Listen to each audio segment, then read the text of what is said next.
সবাইকে নমস্কার বন্ধুরা। আজকে করব সয়াবিন আলুর তরকারি। এর জন্য সয়াবিনগুলোকে আগে ভালো করে ভেজে নিলাম। নেওয়া হয়ে গেল, এখন কড়াইয়ে দিয়ে দিলাম কালো জিরে ফোড়ন, তারপরে মরিচ পেঁয়াজগুলো ভালো করে ভেজে নিচ্ছি। নেওয়া হয়ে গেলে এখানে হচ্ছে দুটো টমেটো কুচি দিয়ে দিচ্ছি মিডিয়াম সাইজের। ভালো করে টমেটোটাও ভালো করে ভেজে নিলাম। এখানে পরিমাণ মতো লবণ আর হলুদ দিয়ে দিলাম।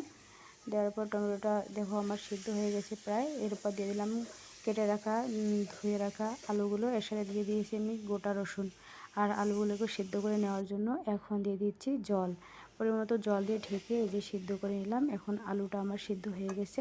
তারপর আমি আলুটাকে আর একটু কষানোর জন্য একটু জল দিয়ে দিচ্ছি, দিয়ে ভালো করে কষিয়ে নিচ্ছি। কষিয়ে নেওয়া হয়ে গেলে আমি এখানে দিয়ে দিচ্ছি জিরের গুঁড়ো, দিয়ে ভালো করে একটু নেড়ে নিয়ে তারপরে দিয়ে দিব এখন ভেজে রাখা সয়াবিনগুলো।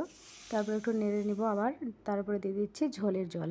ঝোলের জলটা যখন ফুটতে শুরু করবে তখন আমি দিয়ে দিলাম গরম মশলার গুঁড়ো, দিয়ে ভালো করে নেড়ে নামিয়ে নিব। তাহলে রেডি আমার আলু সয়াবিনের তরকারি। তো কেমন লাগলো আমার রেসিপিটা? যদি ভালো লেগে থাকে তাহলে অবশ্যই চ্যানেল